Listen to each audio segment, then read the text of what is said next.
Okay. Good evening, everyone. So it is almost 8 p.m. Okay. Now I'm presenting my screen to you.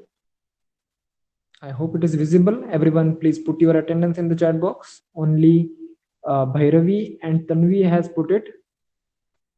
Amar, Atharva, you people also put your attendance in the chat box.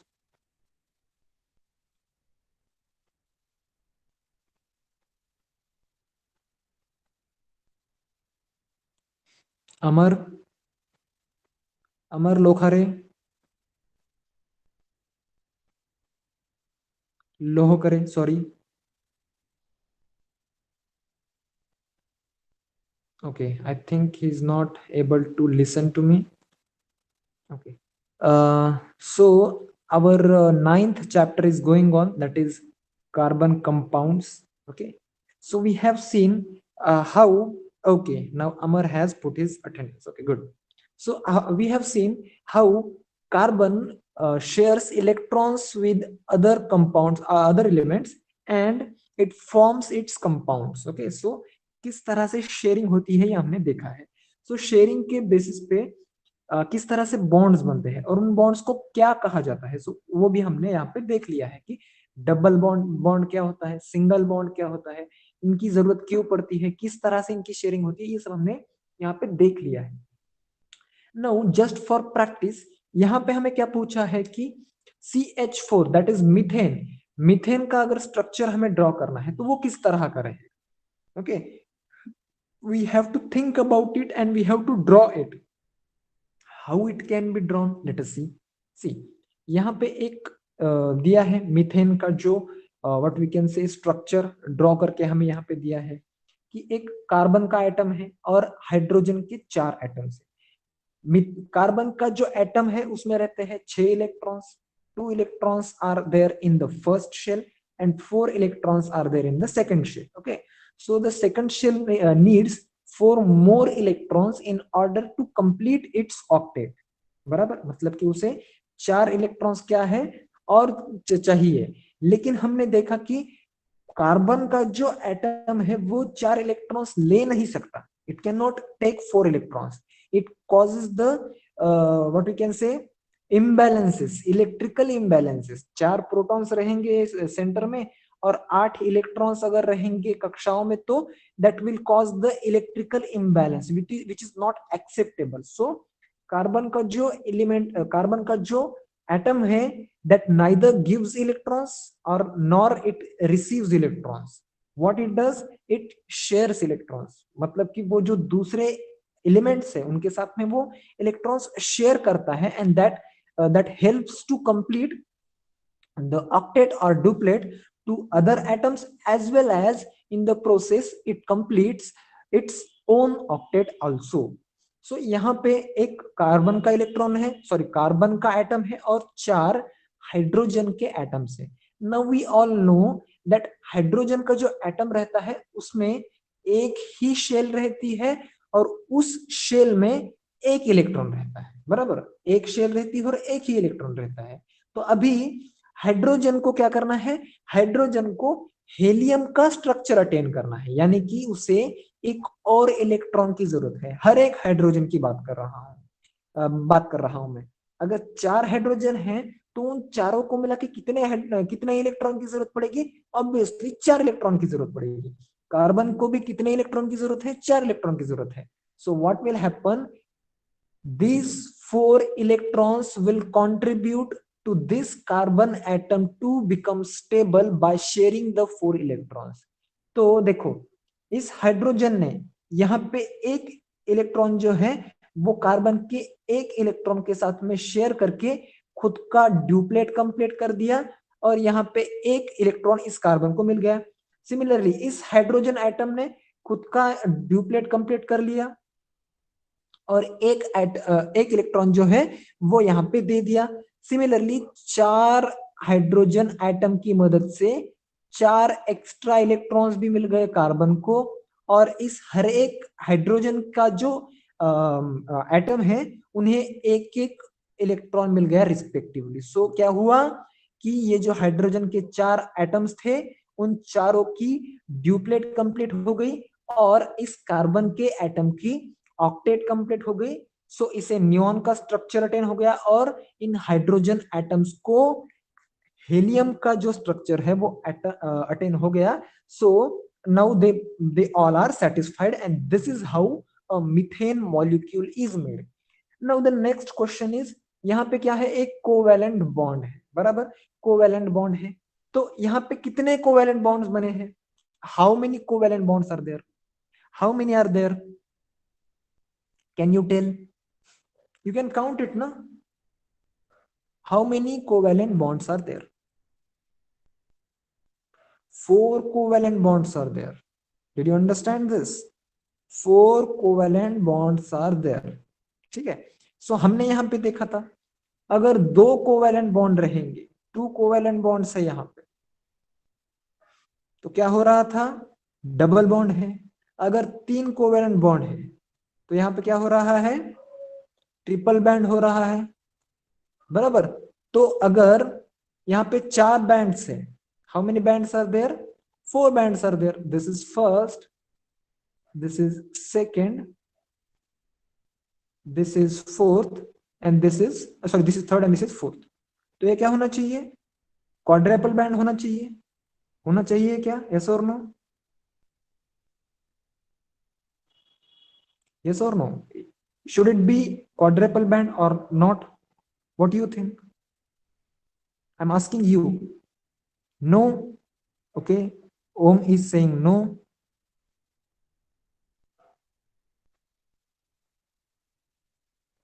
Is it quadruple band?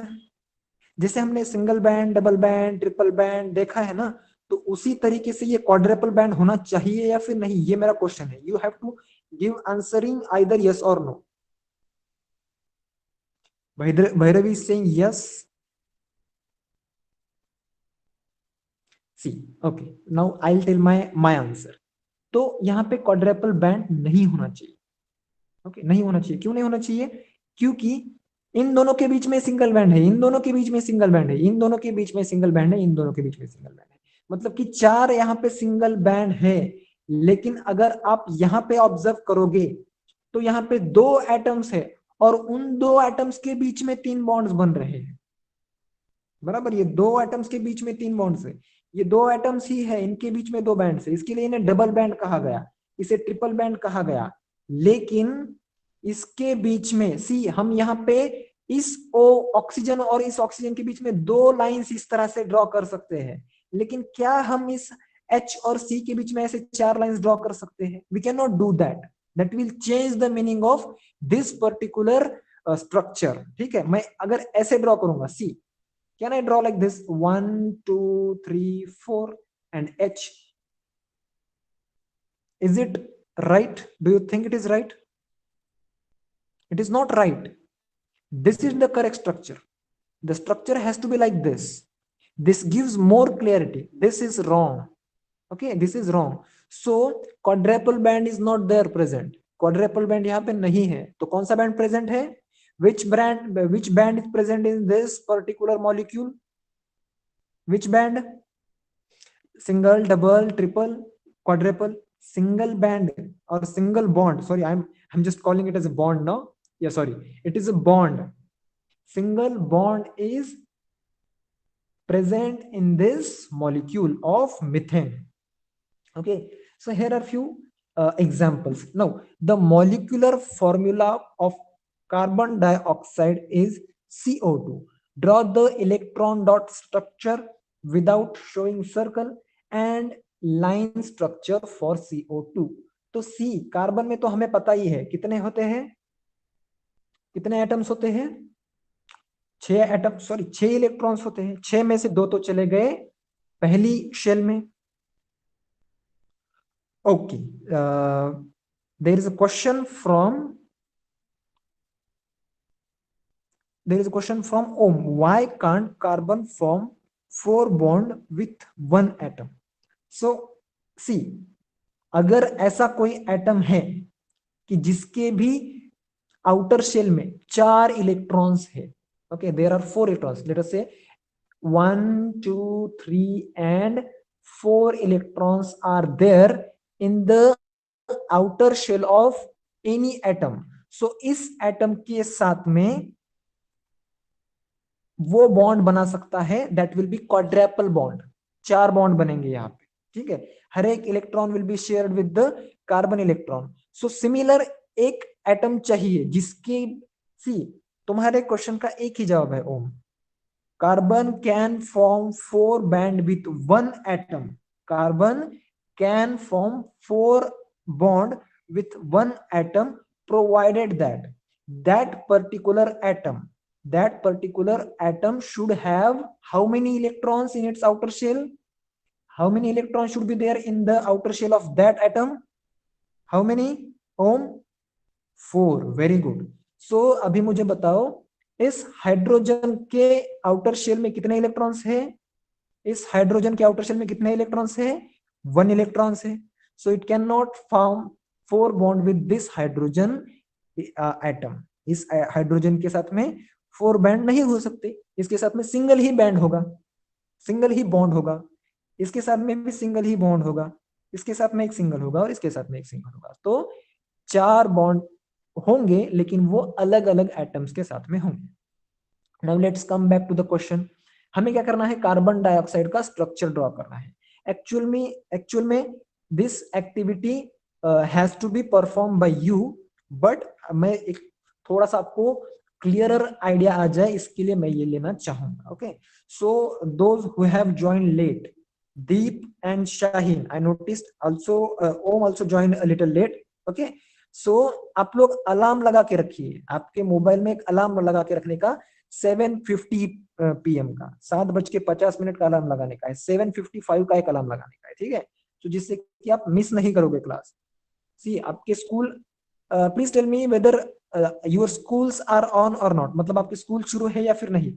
अगर है तो सब लोग yes लिखिए, जिनके नहीं है वो नो लिखिए। Are you all people going to school? Yes. Arshad is going. Okay. Tanvi is not going.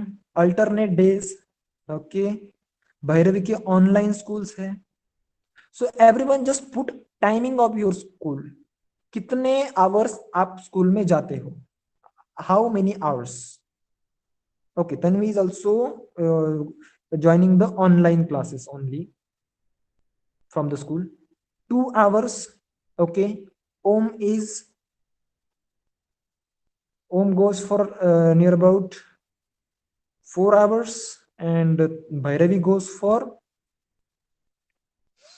okay, only 2 hours are there, so it is nothing I think. Okay, चलो। सो आपको ज्यादा से ज्यादा टच में रहना पड़ेगा, आपको स्कूल में भी रेगुलरली जाना है। You have to take care of everything, social distancing and all that things, mask वगैरह। Okay okay, now Aparna has joined. See Aparna, this is not the time to join class. Okay, from the next class, see, literally I'm speaking, I'll not allow anyone to join the class after 8 8:01 PM, मतलब कि 8:01 के बाद में मैं किसी को भी class में अलाउ नहीं करूंगा। अगर आप ज्वाइन कर भी लेते हो तो मैं आपको रिमूव करूंगा क्लास से और ब्लॉक कर दूंगा for that particular class. Okay, मुझे ऐसा नहीं चलेगा। You have to be on time, you have to be on time and you have to be present throughout the class। आपको पूरे क्लास में अटेंशन रखना है। जैसे कि देखो कुछ क्लास में स्टूडेंट्स होते हैं जो कि मतलब डायरेक्टली ऐसे पॉइंट आउट होते हैं कि ये बच्चे फोकस लगा के अटेंड करते हैं। अभी मैं ऐसा नहीं कहना चाहूंगा कि कुछ स्टूडेंट होशियार है या फिर I don't want two point out दो स्टूडेंट्स इन आवर क्लास, कि मैं नाम नहीं लेना चाहूंगा, लेकिन सबको पता है कि कौन ज्यादा एक्टिव रहता है क्लास में, कौन एक्टिव नहीं रहता है। तो मुझे ऐसा भी नहीं चलेगा। Okay, see if you are not active then take in writing, आप लिख के ले लो मेरे से कि आपके मार्क्स जो रेगुलरली अटेंड कर रहे हैं उनसे कम आएंगे ही आएंगे।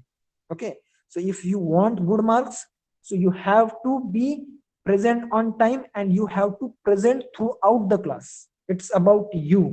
See, even if you join at late us से 8:50, 8:50 पे भी आप ज्वाइन करोगे, सो इसमें मेरा कोई भी नुकसान नहीं है, नथिंग, मेरा कुछ नहीं जाता है। अगर मैं यहाँ पे 2 स्टूडेंट्स को भी सिखाऊंगा तो भी मेरा कोई प्रॉब्लम नहीं है, यहाँ पे मैं 50 स्टूडेंट को सिखाऊंगा तो भी मेरा कोई नुकसान नहीं, समझ रहे हो? So this is for you, so you have to be serious about it.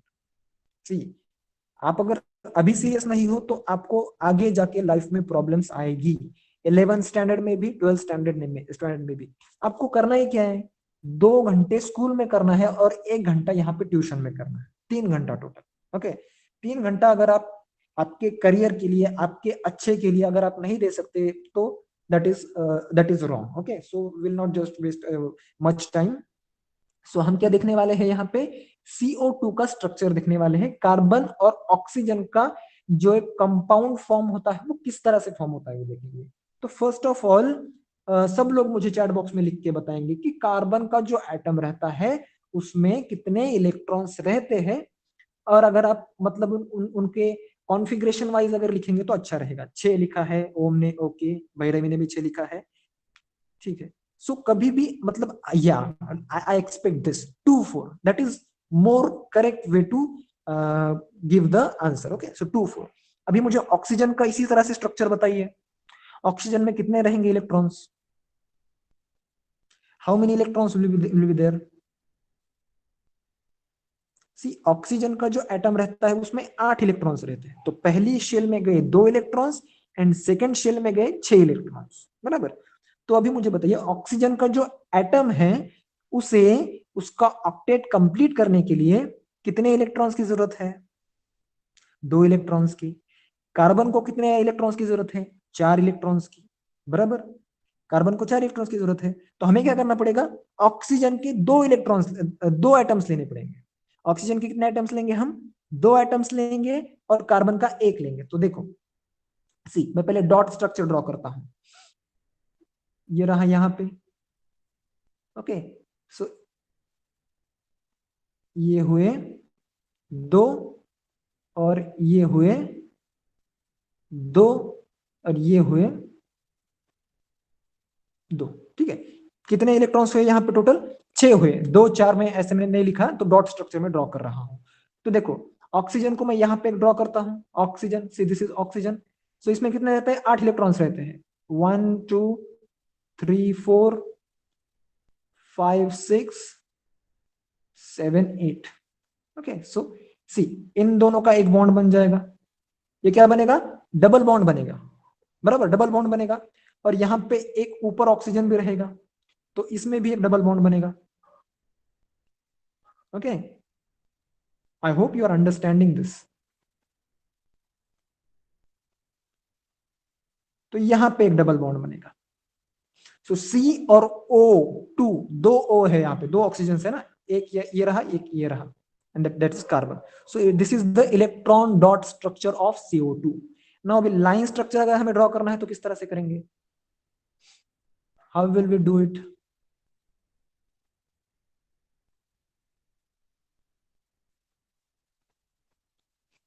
See, simple. See रहेगा यहाँ पे, ये डबल बॉन्ड विथ O और ये double bond with O। What it, this is the line structure. यहाँ पे जो बाकी के जो इलेक्ट्रॉन्स रहते हैं ना वो ड्रॉ मैंने किए नहीं है, इनकी जरूरत भी नहीं है ड्रॉ करने की। ओके, लाइन स्ट्रक्चर में सिर्फ इतना ड्रॉ करना है कि इन दोनों के बीच में क्या है, डबल बॉन्ड है। कितने डबल बॉन्ड से? 2 डबल बॉन्ड से, ठीक है। तो 4 तो लाइन आने ही है। सी, कार्बन की अगर हम कभी भी बात करें ना तो 4 लाइन्स तो मिनिमम आएगी, आएंगे ही। क्यों आएंगे?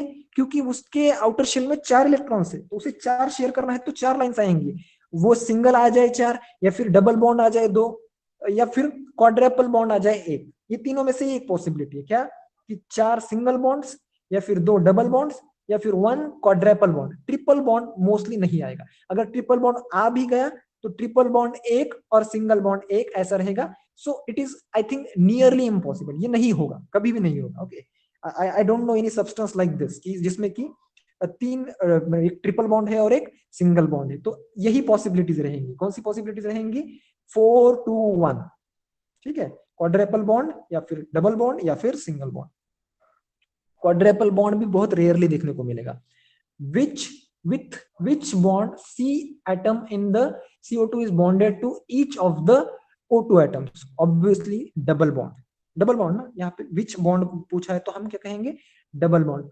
अभी यहाँ पे आपको सल्फर का स्ट्रक्चर ड्रॉ करना है।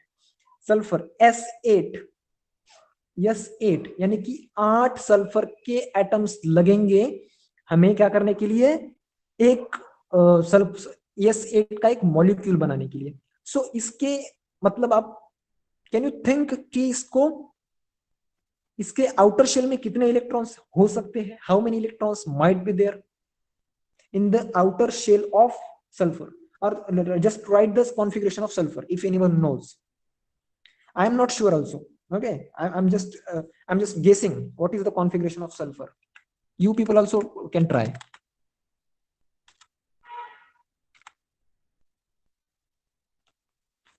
S for sulfur, no? Is it?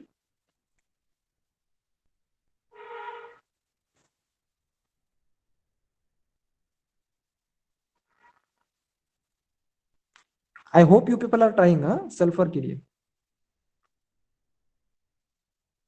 Okay, 286, 16 atoms are there, sorry, 16 electrons are there total in the sulfur atom. Yeah, correct. 286 is the correct configuration. तो सी, तो फिर 8 की क्यों जरूरत पड़ेगी? सी, अगर यहां पे उसको कितने की जरूरत है, 2 की जरूरत है, बराबर। सो ये रहा S, तो इसके मैं आउटर मोस्ट इलेक्ट्रॉन्स ही ड्रॉ करूंगा। हाँ,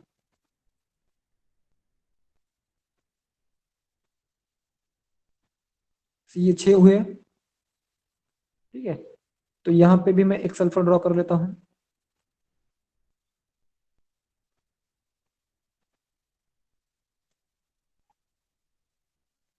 तो यह एक डबल बॉन्ड हुआ, 2 इलेक्ट्रॉन्स गए चले गए यहाँ पे। सो मैं यहाँ पे फिर से एक सल्फर ड्रॉ कर लेता हूँ, ठीक है। तो ये एक डबल बॉन्ड हुआ, तो मैं यहाँ पे भी एक सल्फर ड्रॉ कर सकता हूँ। सी, मैं इलेक्ट्रॉन डॉट स्ट्रक्चर ड्रॉ करने की कोशिश कर रहा हूँ, समझ लो आप लोग। तो ये 3 हुए। एटम्स कितने हुए मौजूद, गिन लो, 1 2 3, 3 हुए। तो इसमें नीचे बाकी है। ओके, सो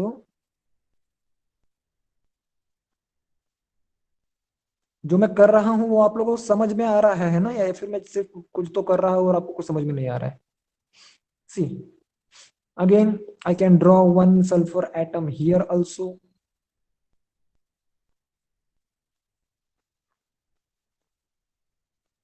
तो यह एक बॉन्ड बनेगा। ओके, तो 1 2 3 4 5 6 बने हैं, तो और 2 यहाँ पे हमें ड्रॉ करना पड़ेगा। तो कुछ इस तरह का स्ट्रक्चर बनेगा सल्फर का, जो एक मॉलिक्यूल रहेगा ना, S8। सो इसमें 8 आने चाहिए। कितने सल्फर के एटम्स आने चाहिए? 8 एटम्स शुड बी देयर, ठीक है।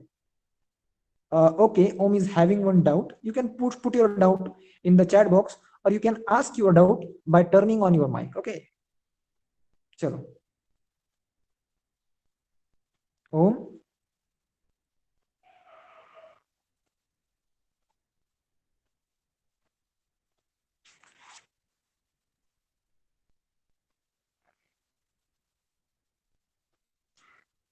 Om, are you typing?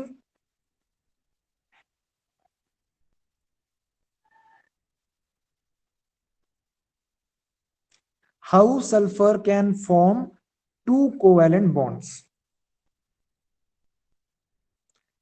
So how sulfur can form two covalent bonds? Why it cannot? It can form ना. So see, it how many electrons it needs?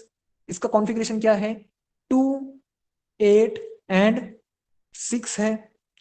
तो इसे 2 electrons की जरूरत पड़ेगी ना, 2 electrons की जरूरत पड़ेगी। ओके, सो 2 इलेक्ट्रॉन्स के लिए उसे डबल बॉन्ड ही करना पड़ेगा ना, 2 कोवेलेंट बॉन्ड्स। एक एक सल्फर का एटम 2 कोवेलेंट बॉन्ड्स नहीं करेगा। सी, एक सल्फर के एटम को एक ही कोवेलेंट बॉन्ड रहेगा, 2 कोवेलेंट बॉन्ड्स नहीं रहेंगे। अगर मैंने गलती से वहां पे ड्रॉ कर भी दिए हैं, तो भी आप समझ लो कि एक सल्फर का जो एटम है वो, okay okay, now I am understanding your doubt. Yes yes yes yes, now I am getting it. Sorry, your doubt is correct. So उसे 2 कोवेलेंट बॉन्ड फॉर्म करने की जरूरत नहीं है, उसे एक सिंगल बैंड फॉर्म करना चाहिए। नहीं, सिंगल बैंड, वो भी 2 single bands, like see, what I want to say is कि if suppose this is a sulfur atom, okay, and 1 2 3 4 5 6, तो ओम का क्या कहना था? देखो सब लोगों को डाउट समझ में आया है या फिर नहीं उसका मुझे नहीं पता, लेकिन मुझे समझ में आया है, तो आप लोग देख लो। ओम का क्या कहना था कि सर देखिए ये दो एटम्स है, आपने क्या किया कि इनको तो ज्वाइंट कर लिया, ठीक है, तो एक ये फॉर्म हुआ, लेकिन अभी आप जो एक नया स्ट्रक्चर बना रहे हो लाइक दिस, ओके, सो आप इसमें भी एक बॉन्ड फॉर्म कर रहे हो, which is wrong, which is wrong ना, दो बॉन्ड नहीं बनेंगे। सी क्यों नहीं बनेंगे? क्योंकि इस सल्फर के साथ, सल्फर के पास में कितने इलेक्ट्रॉन्स हुए देख लो, ये 4 और ये 4 8 और ये 2 10, which is not acceptable. Very good doubt हो, okay, appreciation for you, बहुत ही अच्छा डाउट था तुम्हारा। तो इसमें देखो हम क्या करेंगे, इसमें सिर्फ एक ही सिंगल बॉन्ड यहां पे हम फॉर्म करेंगे, ठीक है। अभी देखो इसमें एक सिंगल बॉन्ड फॉर्म करेंगे, अभी चलेगा Om? Okay, yes, see actually this activity is for you, you can try this at home, but ये जो डाउट ओम ने कहा ये बहुत अच्छा लगा मुझे, and that was a logical doubt, okay, so try with this, okay, will you try, shall we move further?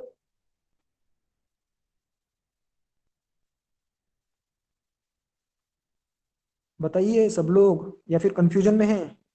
Okay, ओम का तो डाउट क्लियर हो गया।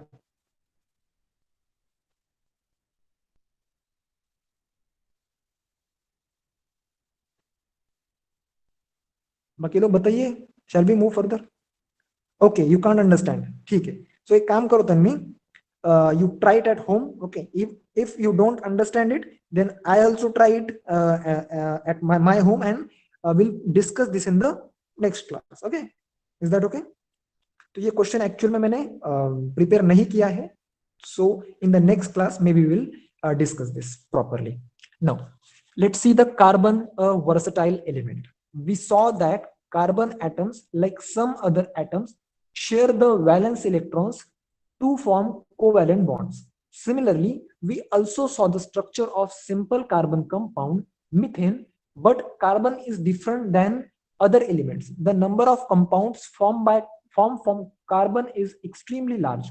In the beginning, we saw that except for the objects formed from metals and glass soil, all the other objects are made from carbon. In short, brief, the entire living kingdom is made from carbon. Anybody is, anybody is, sorry, our body is also made from carbon.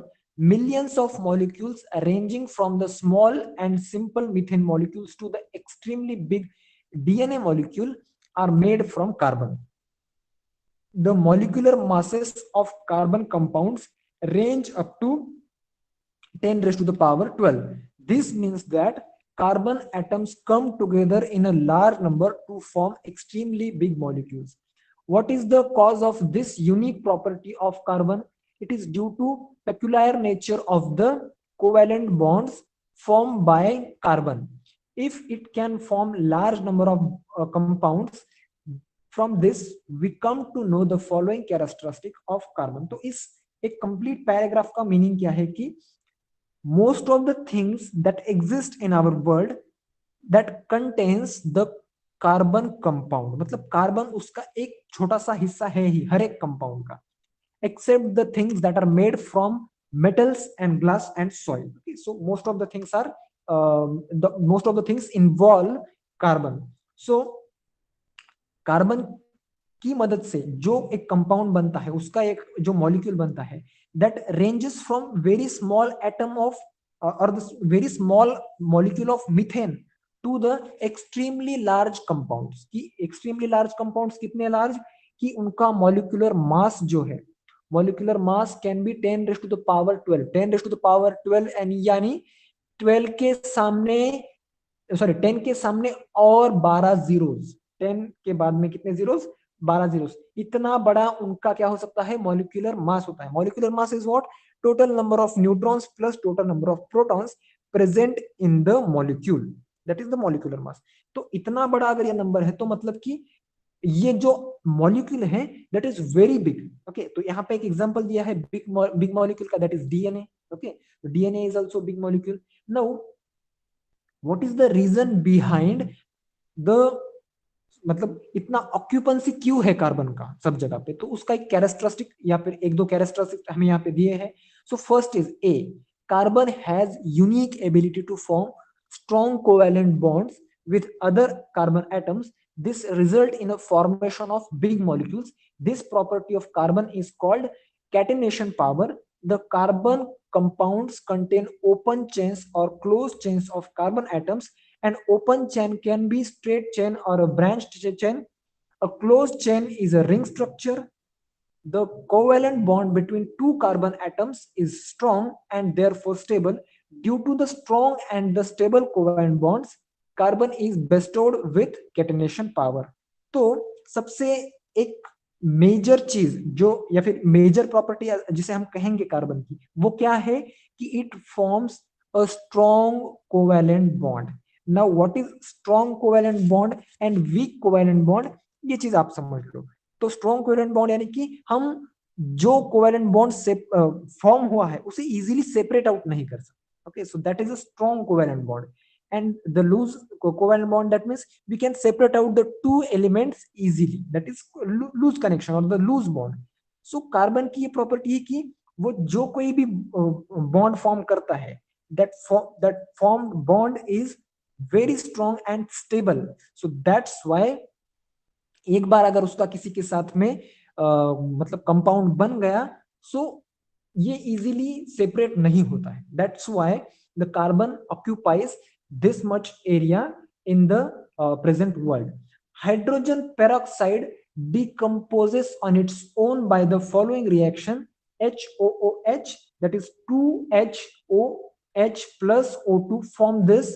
What will be your inference about the strength of the O2 covalent bond? So इसमें क्या inference है कि O2 bond का जो covalent bond है या फिर oxygen का जो कोवैलेंट बॉन्ड है दैट इज लूज, मतलब कि उसने ऑक्सीजन लूज कर दिया यहाँ। ओके, ऑक्सीजन क्या हुआ यहाँ पे, लूज हुआ है। So it is for your brain power uses, tell from the above example whether oxygen has catenation power और नॉट। तो ऑक्सीजन के पास कैटेनेशन पावर है या फिर नहीं। कैटेनेशन पावर यानी कि क्या, स्ट्रॉन्ग बॉन्ड फॉर्म करना। स्ट्रॉन्ग बॉन्ड जो एटम फॉर्म कर सकता है उसके पास कैटेनेशन पावर है, ऐसा हम कह सकते हैं। कार्बन के पास तो है, अभी ऑक्सीजन के पास है या नहीं है ये आप अच्छे से चेक कर लो इसको, इस फॉर्मूला को अच्छे से स्टडी करके। नो कार्बन कंपाउंड्स यहाँ पे हमें दिए हैं, methane CH4, the smallest carbon compound, that is molecular mass is of 16। Molecular mass कितना है इसका, 16 है। कुकिंग गैस, इसका एक फॉर्मूला दिया है, उसका मॉलिक्यूलर मास दिया है 44 या फिर 58। Similarly benzene, camphor, penicillin, sugar, sodium, dodecyl, benzene sulphate, fat, starch, cellulose, protein, polyethylene and DNA. So DNA is the biggest molecule of carbon. DNA is the biggest molecule, not actually biggest, but it is one of the biggest. Okay. So DNA सबसे बड़ा रहेगा। अगर कोई question आ सकता है कि which is biggest molecule of carbon compound, so DNA can be the answer. So the second point, two carbon atoms can be bonded together by one, two or three covalent bonds. These are called single bond, double bond or triple bond respectively. Due to the ability of carbon atoms to form multiple bonds as well as single bonds, the number of carbon compounds increases. For example, there are 3 carbon compounds, namely CH3 and the single bond with again CH3, ethane CH2 double bond with CH2, and ethane CH triple bond with CH which contains 2 carbon atoms. तो अभी इस structure को समझने की कोशिश करो। Okay, तो देखो CH4 में क्या होता था कि कार्बन जो है वो हर एक हाइड्रोजन के साथ में एक सिंगल बॉन्ड फॉर्म कर लेता था, बराबर की मतलब कि उसके जो 3 इलेक्ट्रॉन्स है वो ऑक्यूपाई हो जाते थे। लेकिन अभी यहाँ पे CH3 है, CH4 की बात हम यहाँ पे नहीं कर रहे हैं, तो 3 इलेक्ट्रॉन्स यहाँ पे ऑक्यूपाई हो रहे हैं, एक इलेक्ट्रॉन इसका बच रहा है, इस पर्टिकुलर एक मॉलिक्यूल का इलेक्ट्रॉन बच रहा है, और similar structure is here also, so one electron is remaining from this also, so these two remaining electrons will form another covalent bond between them, and this is how the structure is completed. Similarly for this also, similarly for this also. Okay, so CH यानी कि इनमें क्या होगा, hydrogen का एक electron और carbon का एक इलेक्ट्रॉन इन्वॉल्व होगा, लेकिन फिर भी कार्बन की 3 इलेक्ट्रॉन बच रहे हैं, हाइड्रोजन का तो ड्यूप्लेट कंप्लीट हो गया। सिमिलरली यहाँ पे भी कार्बन की 3 इलेक्ट्रॉन बचेंगे और हाइड्रोजन का एक हाइड्रोजन का कुछ नहीं बचेगा, हाइड्रोजन का तो डुप्लेट कंप्लीट हो गया, उसको हीलियम का स्ट्रक्चर मिल गया। तो कार्बन की 3 इलेक्ट्रॉन, कार्बन की 3 इलेक्ट्रॉन, तो यहाँ पे कौन सा बॉन्ड बन रहा है, ट्रिपल बॉन्ड बन रहा है, ट्रिपल बॉन्ड बन रहा है, बराबर। सो इसमें कार्बन ने क्या किया, single bond plus triple bond बना लिया, 1+3 यहाँ पे बना लिया। ओके, जो कि हम कह रहे थे ना कि बहुत रेयर है, so this is that case कि इसमें 1+3 बना है, एक सिंगल बॉन्ड एंड एक ट्रिपल बॉन्ड। ठीक है, नाउ तो सेकंड प्रॉपर्टी क्या कहती है कि इसका वर्सटाइल नेचर यानी क्या कि ये कोई भी बॉन्ड बना सकता है, single bond, double bond, triple bond, and it can form covalent bond with the another carbon atom also, मतलब कि दूसरे कार्बन एटम के साथ में भी ये बॉन्डिंग कर सकता है। So this is very what you can say very versatile property of carbon. Now third is being tetravalent, one carbon atom can form bonds with 4 other atoms, carbon or any other. This result in formation of many compounds. These compounds possesses different properties as per the atoms to which carbon is bounded. For example, 5 different compounds are formed using one carbon atom and 2 monovalent element, hydrogen and chlorine, CH4, CH3Cl, CH2Cl2, CHCl3, CCl4. सी यहां पे भी क्या होगा कि carbon के तो 4 ही atoms use में यहां पे आएंगे। ओके, कार्बन के 4 और हाइड्रोजन का हर एक हाइड्रोजन का एक। सो सिमिलरली ओके या तो ये सारे जो स्ट्रक्चर है इसमें भी वही बॉन्ड्स बनेंगे, single bond, double bond, triple bond. सिर्फ यहाँ पे क्या हो रहा है, एलिमेंट्स है या फिर इनकी जो क्वांटिटी है वो चेंज हो रही है। यहाँ पे H4 था तो यहाँ पे H3 हो गया, लेकिन यहाँ पे Cl फिर से ऐड हो गया। okay, so ये आप कभी अगर फ्री टाइम मिलता है तो इसमें इनके जो स्ट्रक्चर है वो ड्रॉ करने की कोशिश कीजिए। Okay, so this is very interesting part to do, this is very interesting exercise to do. And इससे क्या होगा कि आपका what you can say, you will be comfortable with these bondings of the carbon. Okay, similarly carbon atoms form covalent bonds with atom of like oxygen, nitrogen, sulfur, halogen and phosphorus to form different types of carbon compounds in the large number. Now D, carbon has one more characteristic that which is responsible for large number of carbon compounds. It is isomerism. Shortly we will learn about it. So isomerism क्या होता है ये हम थोड़ी देर में सीखने वाले हैं इस चैप्टर में, ऐसा यहाँ पे कहा जाता है। So this is the fourth property which what it is isomerism. Okay, so what is isomerism will learn. See hydrocarbon, saturated and unsaturated. So hydrocarbons क्या होते हैं, carbon compounds contain many elements. The element hydrogen is present to a smaller or larger extent in majority of carbon compounds. The compounds which contain carbon and hydrogen as the only 2 elements are called hydrocarbons. So ऐसे compounds जो कि सिर्फ which contain carbon and hydrogen as the only 2 elements. So समझ लो यहाँ पे hydrocarbons यानी कि क्या, सिर्फ हाइड्रोजन और कार्बन उसमें होना चाहिए। So that is called hydrocarbons. Hydrocarbons are the simplest and fundamental organic compounds. The smallest hydrocarbon is methane, that is CH4, formed by combination of 1 carbon and 4 hydrogen atoms. We have already seen the structure of methane. Ethane is one more hydrocarbon. Its molecular formula is C2H6, C2H6, carbon के 2 atoms and hydrogen के 6 atoms. The first step in writing the line structural formula of hydrocarbon is to join carbon atoms in the molecule with single bond, and then in the second step use the hydrogen atoms in the molecular formula to so as to fulfill the remaining valencies of the tetravalent carbon atoms. Figure 9.8 shows that, and figure 9.9 shows electron dot structure using two methods. So ये जो structure है that is of ethane. तो इसमें हमने क्या किया, सबसे पहले कार्बन के जो दो एटम्स थे उनको एक सिंगल बॉन्ड से हमने कनेक्ट कर लिया.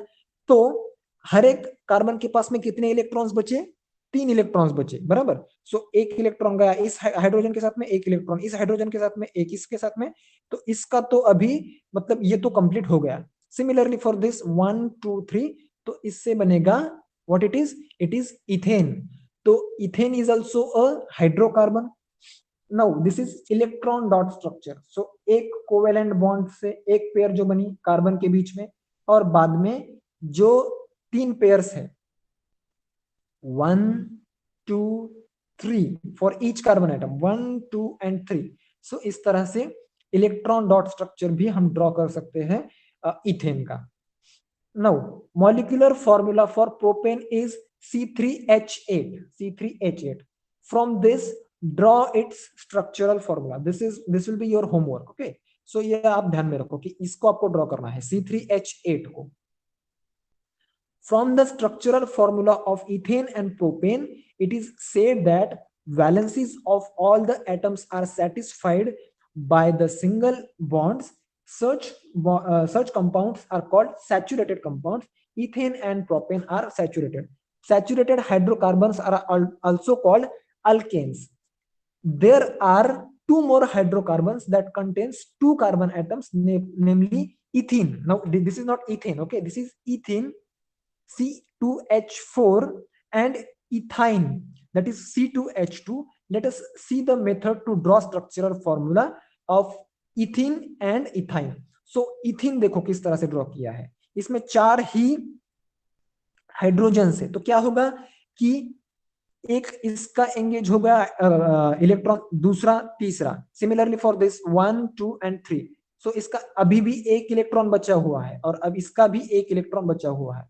मतलब कार्बन का जो स्ट्रक्चर है वो कंप्लीट नहीं हो पाया है यहाँ पे. किसमें, इथीन में, ETHENE, इथीन में. ओके, एंड अगर हम बात करें किसकी, ओके ये तो हो गया इथाइन की. इथाइन में भी क्या है, इथाइन में C2H2 है. तो इसमें भी हाइड्रोजन का तो कंप्लीट हो जाएगा, लेकिन कार्बन का जो स्ट्रक्चर है वो कंप्लीट नहीं हो पाएगा. सो the carbon compounds having double bond or triple bond between two carbon atoms are called unsaturated compound. Double bond or triple bond between two carbon atoms.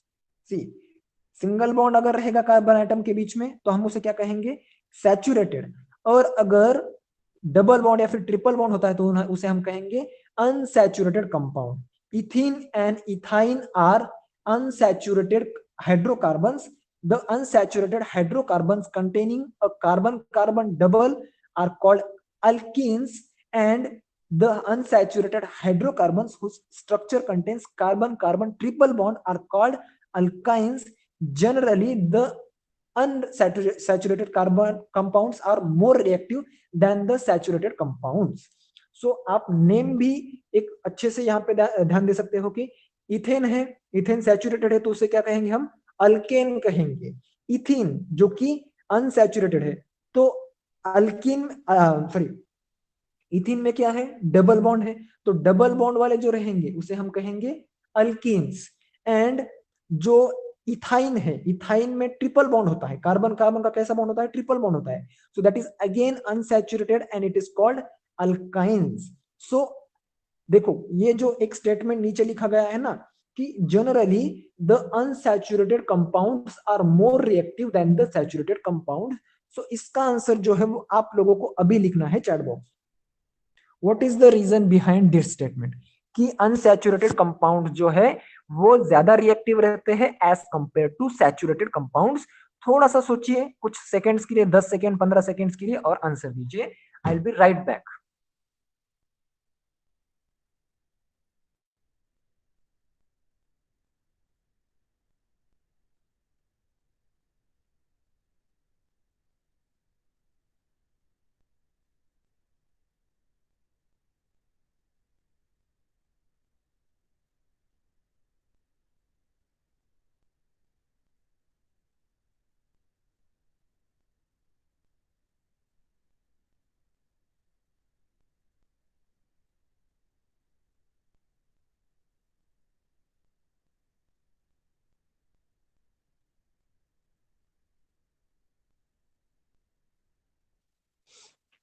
Okay, anyone is typing? Do you know the answer? Unsaturated, पहले चलो ठीक है, पहली बात मुझे बताओ, unsaturated compounds and saturated compounds के बीच का आपका डिफरेंस समझ में आया? Yes or no? Did you understand the difference between saturated and unsaturated compounds? Yes, difference समझ में आ गया. Okay. तो अभी जो हम इनएक्टिव एलिमेंट्स बोलते हैं, जो कि एलिमेंट्स इनएक्टिव है, ओके, या फिर नोबल गैसेस जिसे हम कहते हैं, तो उन्हें हम नोबल क्यों कहते हैं? वो इनएक्टिव क्यों है? Why they are inactive?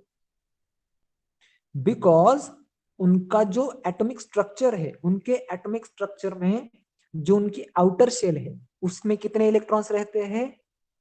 How many electrons are there in the outer shell of inactive elements? 8 electrons, बराबर.